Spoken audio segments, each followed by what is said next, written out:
Assalamualaikum warahmatullahi wabarakatuh.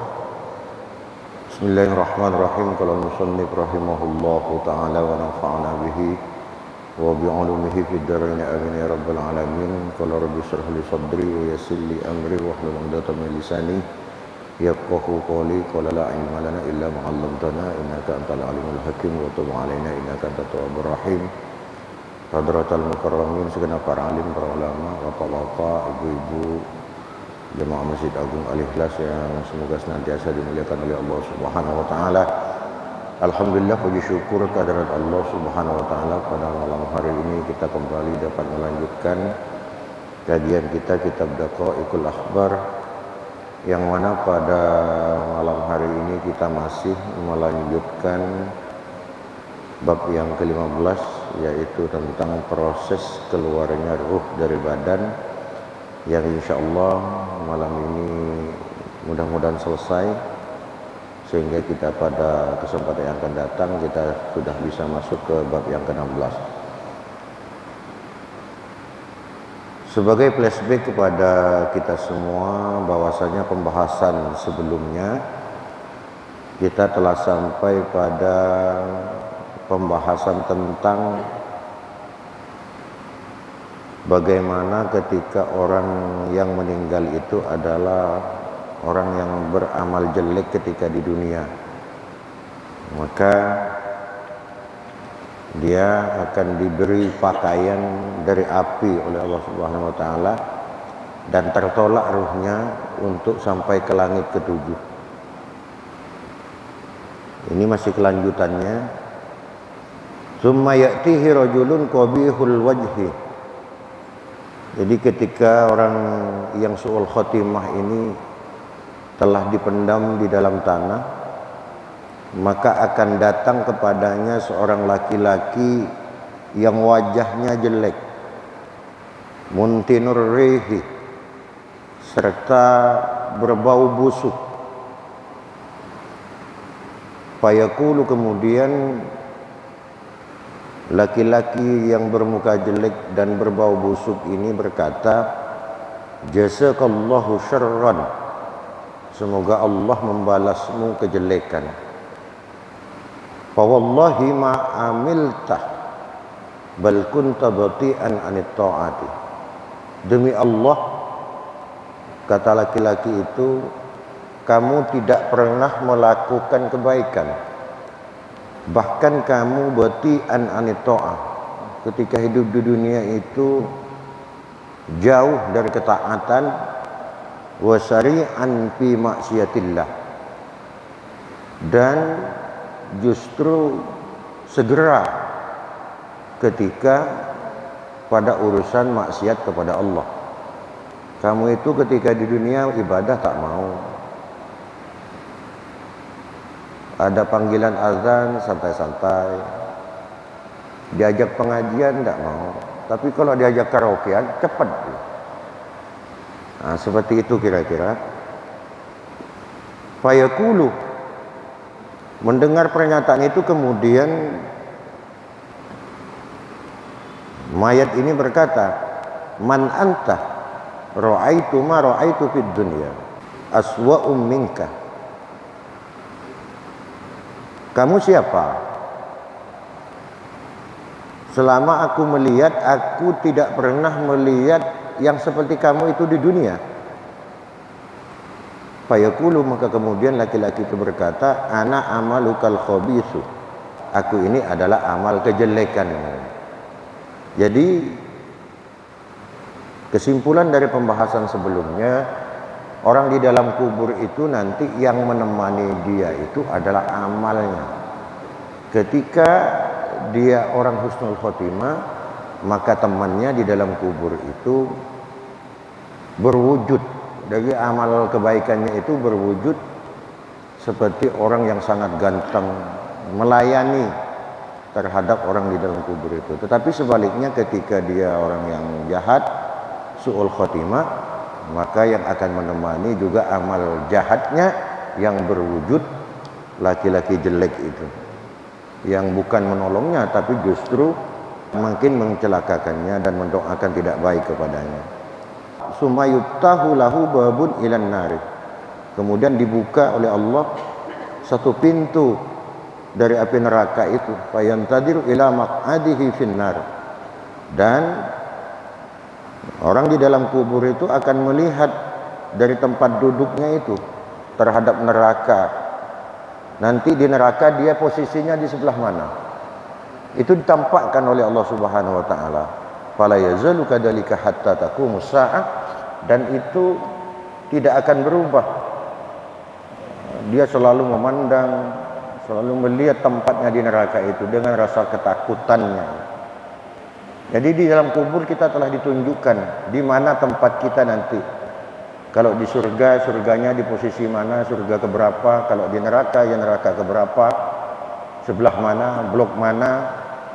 Itu dah ditampakkan di dalam kubur. Wa yuqalu yuftanul mu'minu fi qabrihi sab'ata ayyamin.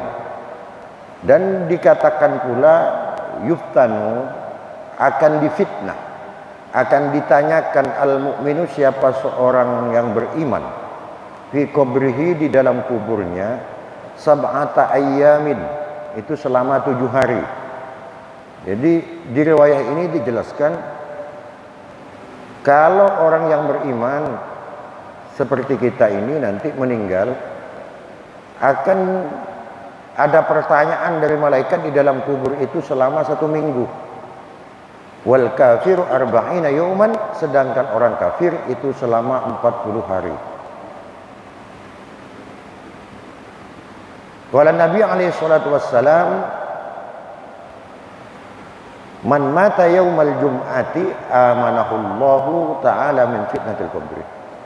Ada sabda Nabi menjelaskan, barang siapa yang meninggal pada hari Jumat atau malamnya, aw lailatiha, malam Jumat, amanahullahu, maka Allah akan mengamankan dia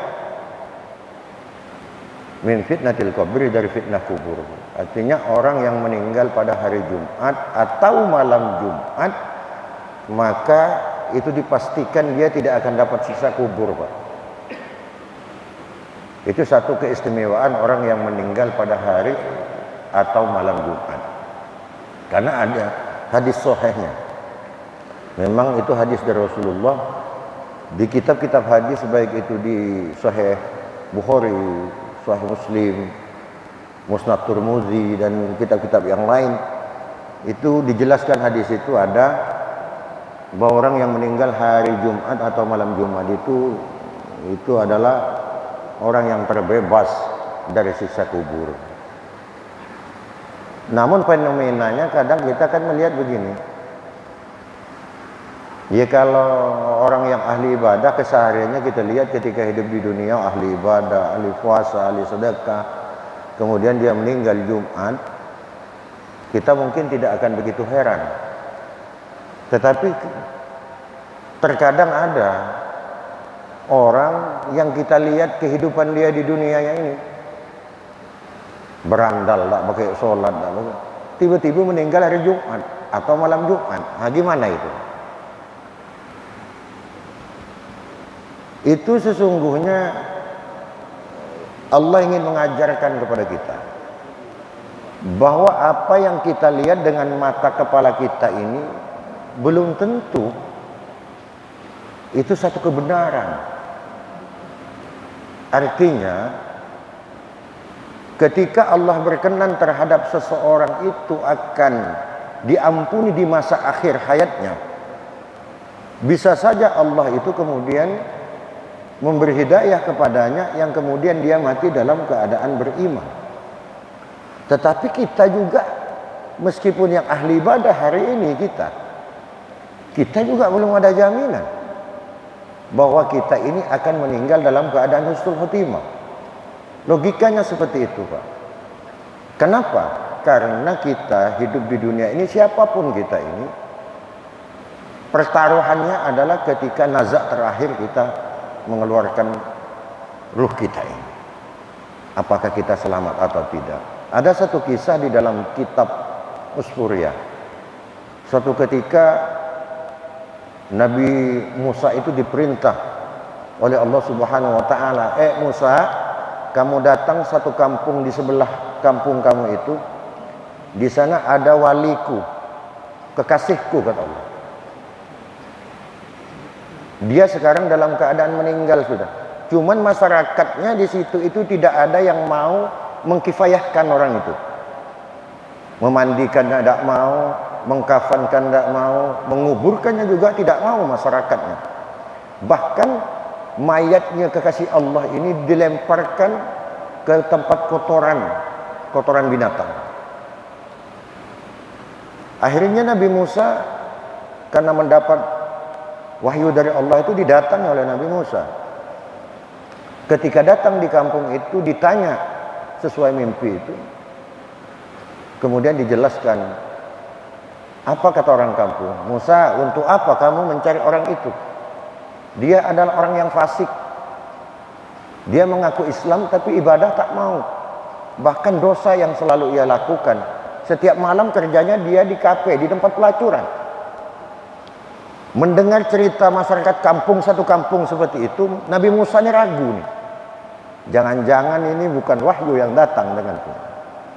Akhirnya Allah mengulang kembali, memerintahkan kepada Nabi Musa itu, benar Musa itu adalah kekasihku.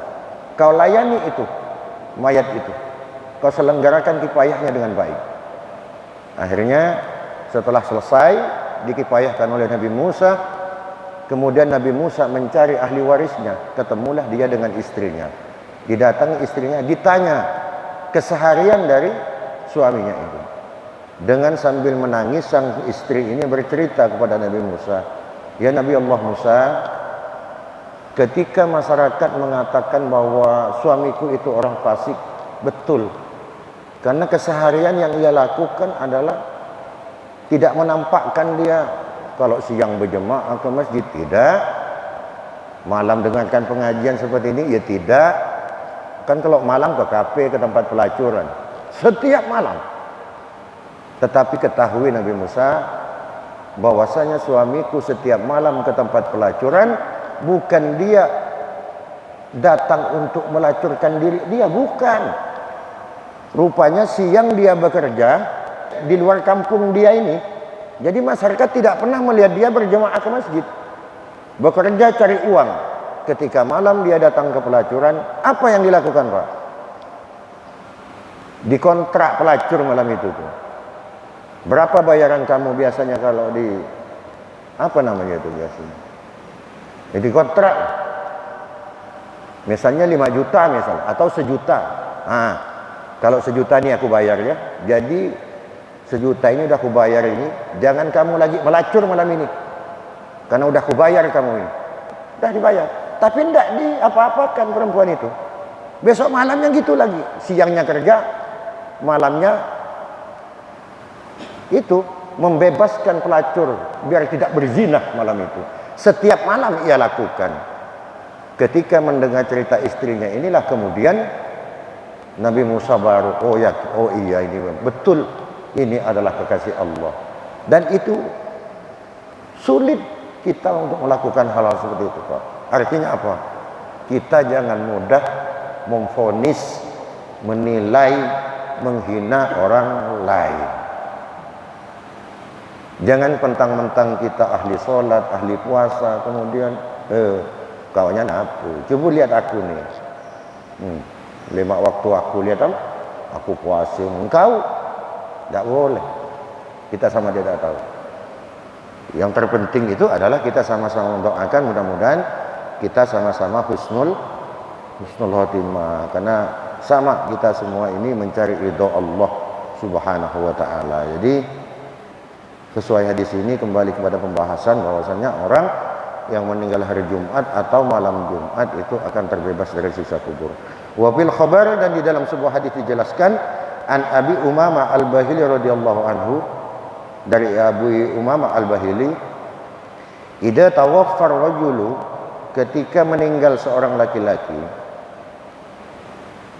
wa wudi'a ala qabrihi, dan telah ditempatkan, diletakkan di dalam kuburnya, ja'a malakun, maka akan datang satu malaikat, wa qa'ada inda ra'sihi, dan duduk di dekat kepalanya, wa adzabahu wa darabahu wahidatan bimutraqatin, kemudian menyiksanya dan memukulnya satu kali pukulan dengan pemukul, tukul. Lam yabqa udwun minhu illang kita, tidak akan tersisa dari bagian tubuhnya itu kecuali tubuhnya itu akan hancur, terputus-putus, hancur. Maksudnya ini ketika yang meninggal itu adalah orang su'ul khatimah. Wa yaltahibu qabruhu naran, dan akan melahap terhadap orang itu di dalam kuburnya api. Tsumma yaqulu, kemudian malaikat itu berkata, kum biidznillah, berdirilah kamu dengan izin Allah. Fa idza huwa qa'ada mustawiyan, ketika dia berdiri telah sejajar berdirinya itu, soha sayhatan, kemudian malaikat itu akan berteriak dengan teriakan yang kencang, yasma'uha ma bainas sama'i wal ardi illal jinna wal insa, yang akan didengar oleh semua makhluk yang ada di langit dan di bumi kecuali jin dan manusia. Setelah itu kemudian orang di dalam kubur itu akan berkata,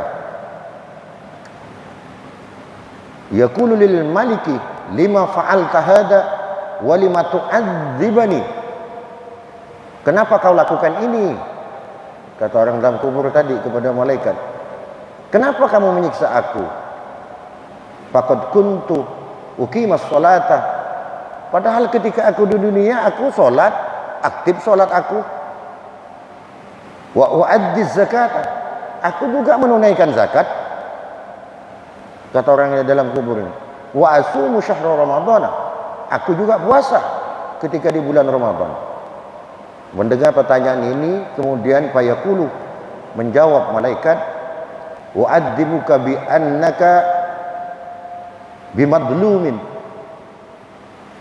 summa yastaghisu bika lam yagissu. Iya betul, ketika kamu hidup kamu taat, sholat kamu, puasa kamu taat, kamu sering mengeluarkan zakat.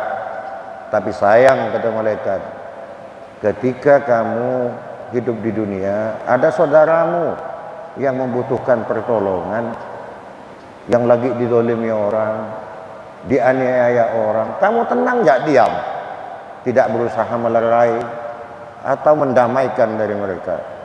Ketika saudaramu hidup di dunia membutuhkan pertolonganmu, sedangkan kamu bisa menolong, tapi kamu tidak mau menolong, itu menunjukkan bahwa kamu tidak punya sifat kasih sayang, kata malaikat itu. Bukankah kita, terutama kita yang sesama muslim, kita adalah bersaudara? Al-muslimu lil muslimi kal bunyan yashuddu ba'duhum ba'da, bahwasanya orang Islam yang satu dengan yang lain itu seumpama bangunan. Bangunan itu akan menguatkan, saling menguatkan.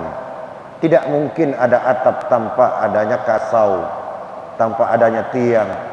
Tiang juga tak akan pernah berdiri ketika tidak ada dasar dari bangunan ini. Maka itulah kita orang-orang Islam, Pak. Maka kita harus saling kasih mengasihi, harus saling tolong menolong sesama muslim. Meskipun kita ahli ibadah, kalau kita hanya memikirkan diri kita sendiri, itu tidak cukup bagi Allah Subhanahu wa taala. Selanjutnya apa lagi? Kata malaikat, shallaita kulla yaumin, kamu salat setiap hari.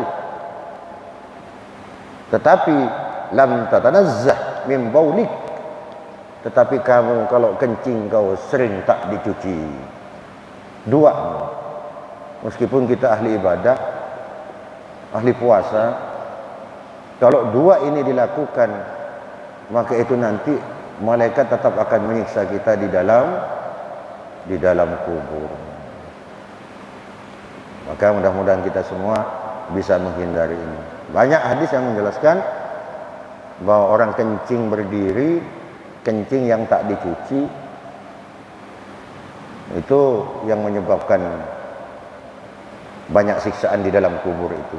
Sebagaimana riwayah pernah saya kisahkan juga di majelis ini, ketika Rasulullah dengan sahabat lewat, Rasulullah masih berhenti mendoakan ahli kubur yang dilewati Rasulullah. Ketika telah selesai ditanya oleh sahabat, kenapa Rasul kok berhenti tadi? Iya, aku mendengar orang di dalam kubur ini sedang disiksa, dan penyebabnya hal sepele saja. Ketika hidup di dunia, kalau kencing suka berdiri, dan ketika kencing dia setelahnya tidak dicuci, main kipat-kipat gini aja. Dia harus dicuci, Pak. Fabana bihadzal khabari, maka jelaslah dengan hadis ini, anna nusratal madlum wajibatun, sesungguhnya menolong orang yang terdolim itu wajib. Kama ruwiya anin Nabi alaihi wasallam, sebagaimana yang telah diriwayatkan oleh Nabi alaihi wasallam, man ra'a madluman fastaghasu bihi lam yaghistu duriba fi qabrihi mi'ata sawsin minan nar. Jadi kalau ada orang, kata Rasulullah, minta pertolongan orang yang terdolimi, kemudian kita enggan untuk menolong orang itu, padahal orang itu telah minta pertolongan kepada kita, maka nanti resikonya kita itu akan disiksa di dalam kubur itu dengan 100 cambukan dari api neraka. Ini hadis Rasulullah. Kalau kita tidak mau menolong, ogah menolong orang lain. Nah, ini sepanjang mampu, sepanjang bisa, kita harus meringankan beban saudara-saudara kita. Yang dibantu, yang diringankan, ya juga harus paham, harus ngerti. Apalagi masalah uang.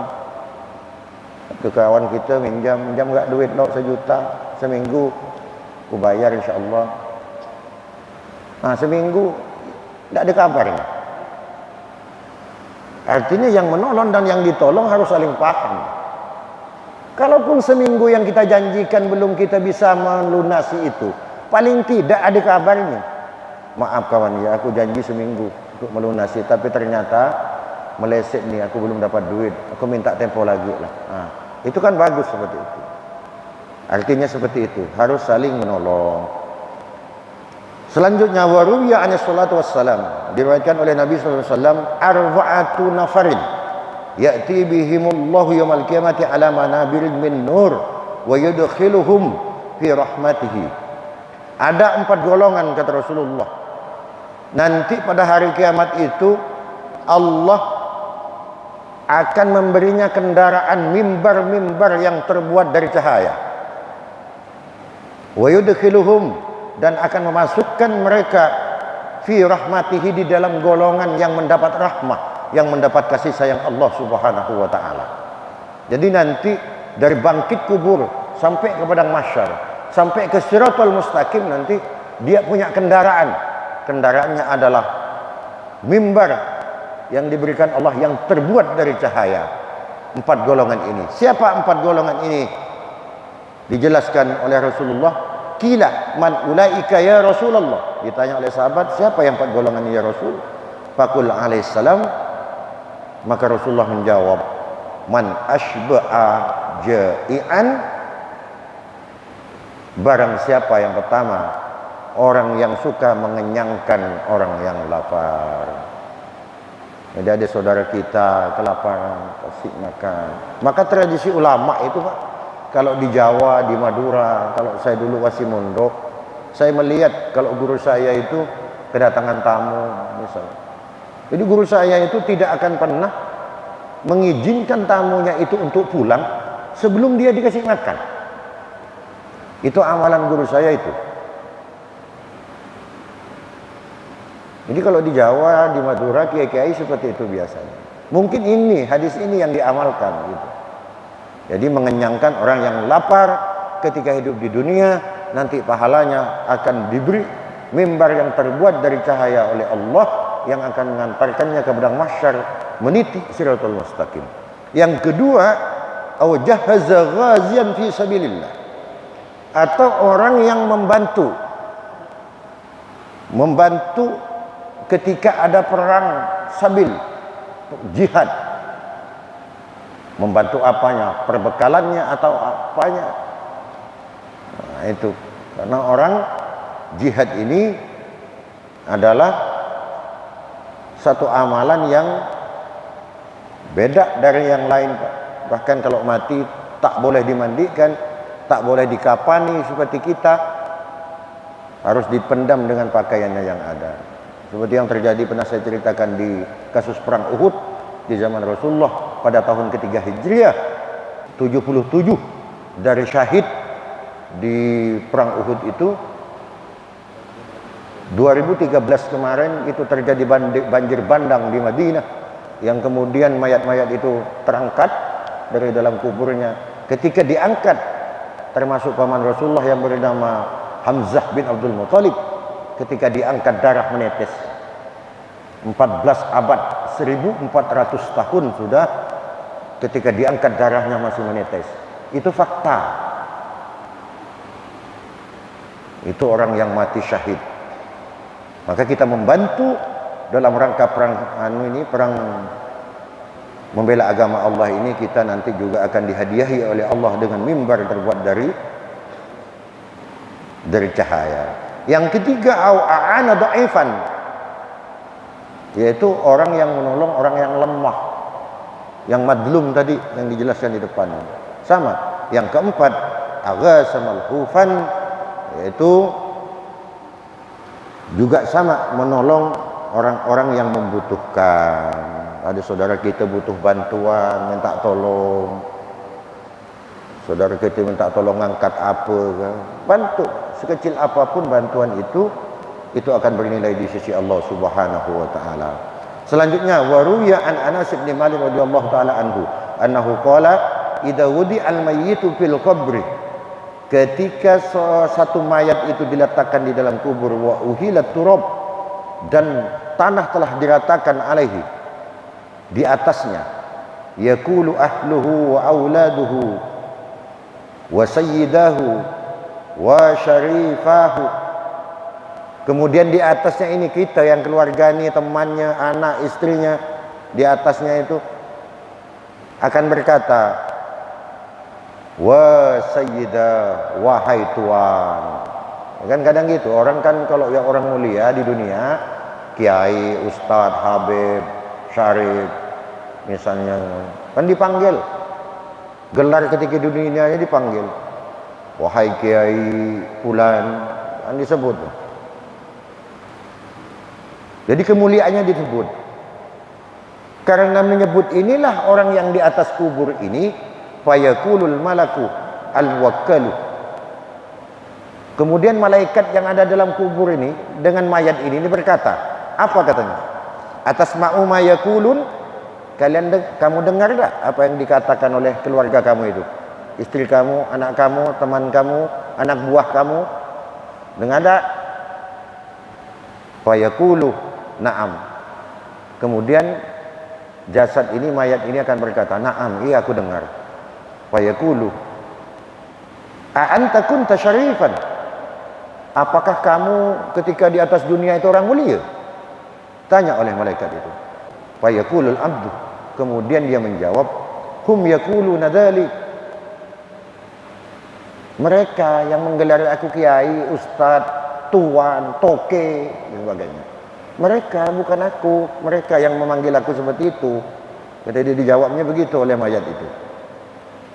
Ya laitahum yaskutun. Apa kata mayat itu? Apalah nyebut-nyebut bagian kita di atas nih. Coba diam ya. Ternyata gelar yang disebut kemuliaan Anda ketika di dunia itu, ketika disebut di dalam kubur itu justru membuat kita makin susah, Pak. Ketika di dalam kubur, kita tak butuh lagi disebut ustaz, tak butuh lagi disebut tuan, tak butuh lagi disebut toke. Tak penting itu. Yang diharapkan orang di dalam kubur itu semua tidak disebut. Iya, ketika kita di dunia kita bangga, ketika dimuliakan kita bangga, tapi ketika di dalam kubur justru itu tidak kita harapkan, karena akan makin membuat masalah di dalam kubur itu. Begitu maksudnya dia, penjelasannya. Fayadghatuhul qabru, kemudian fatahtalitu adla'uhu, jadi kemudian kuburan itu akan menghimpit orang ini. Fatahtalitu adla'uhu, maka akan hancur tulang-tulangnya.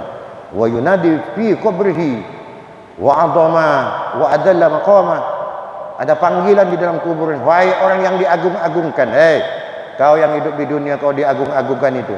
Wa adalla maqama, kau nih Orang yang selalu menganggap orang lain hina, wa nadamata wa tapa su'ala.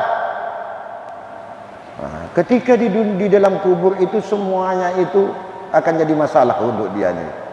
Hatta tadkhul awwal lailatin jum'ati min rajabah min amihi dzalika fa yaqulu Allah taala ashhadukum ya malaikati inni ghafartu lahu sayi'atahu wa mahautu khatayahu bi ahibaihi hadzal lail. Jadi orang ini diceritakan di hadis ini ternyata orang yang kalau dia su'ul khotimah, artinya pujian orang yang masih hidup ini kepada orang yang di dalam kubur ini dengan segala gelarnya itu justru akan makin mempersulit dia, akan dihimpit oleh kuburan itu.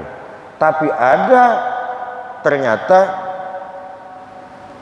di dalam ini dijelaskan yang saya bacakan barusan, kalau orang kebetulan ditakdir disiksa di dalam kubur itu, ketika masa hidup di dunianya dia pernah melakukan satu amalan yang dilakukan pada malam Jumat pertama setiap bulan Rajab. Dia sholat sunat dan mendawamkan zikir-zikir yang telah dituntunkan oleh Rasulullah dan para ulama itu, maka dia itu nanti akan dihentikan siksaannya setiap Jumat pertama bulan Rajab. Ini saya ada fotokopinya, cuman sedikit terbatas. Nanti akan saya bagi, kalau tak cukup yang mau mengamalkan amalan Jumat pertama setiap bulan Rajab, ya nanti silakan, kalau tak cukup di fotokopi sendiri. Nanti ini ada, nanti setelah pengajian ini akan saya bagikan. Ini amalannya begitu dahsyat Pak, salat sunnahnya ini dengan dikir-dikirnya kalau kita lakukan. Karena orang di dalam kubur ketika ditakdir oleh Allah mendapat siksa, tapi ketika hidup di dunianya dia pernah melakukan amalan ini, maka siksa itu akan dihentikan oleh Allah Subhanahu wa ta'ala. Apalagi selama hidup bisa dilakukan setiap bulan Rajab Jumat pertama itu, malam Jumat pertama setiap bulan Rajab itu. Jadi amalannya saya fotokopi ini, silakan nanti Pak, bagi yang mau mengamalkan dipersilakan, kalau tak cukup silakan nanti di fotokopi. Jadi ini Pak, beberapa pertemuan kita untuk menyelesaikan bab yang ke-15 ini, karena memang pembahasan sangat panjang. Kesimpulannya dari pembahasan kita pada malam hari ini adalah bahwasanya di dalam kubur itu kita tidak ada teman kecuali kain kafan, kecuali papan kita yang dijadikan untuk penutup kita itu. Maka yang akan menjadi temannya itu adalah amal kita ketika di dunia. Ketika itu amal kita itu baik, maka amal kita itu akan berwujud seperti laki-laki yang ganteng mempesona yang akan melayani kita nanti di dalam kubur. Sebaliknya ketika orang yang meninggal itu tidak baik karena di dunianya sering melakukan kejahatan, maka di dalam kuburnya yang akan menjadi temannya adalah amal kejahatannya yang berupa berwujud seperti laki-laki yang buruk rupa, yang nanti akan semakin membuat ia takut di dalam kubur, yang semakin memberatkan siksaannya di dalam kubur. Namun Rasulullah dan para ulama memberikan amalan kepada kita yang masih hidup di dunia ini, bagi yang ingin melakukan. Ada amalan-amalan umat Rasulullah ini yang bisa kita lakukan, yang insya Allah nanti akan menjadi penebus dosa-dosa kita ketika kita menghadap Allah telah masuk di dalam kubur. Bapak Ibu sekalian yang dimuliakan Allah Subhanahu wa taala, mungkin ini yang dapat saya sampaikan pada kesempatan malam hari ini. Jika ada yang baik itu semata dari Allah, jika ada yang salah itu semata dari kebodohan kami. Saya akhiri, Allah yuwaffiquna wa yarda. Ihdinas siratal mustaqim. Assalamualaikum warahmatullahi wabarakatuh.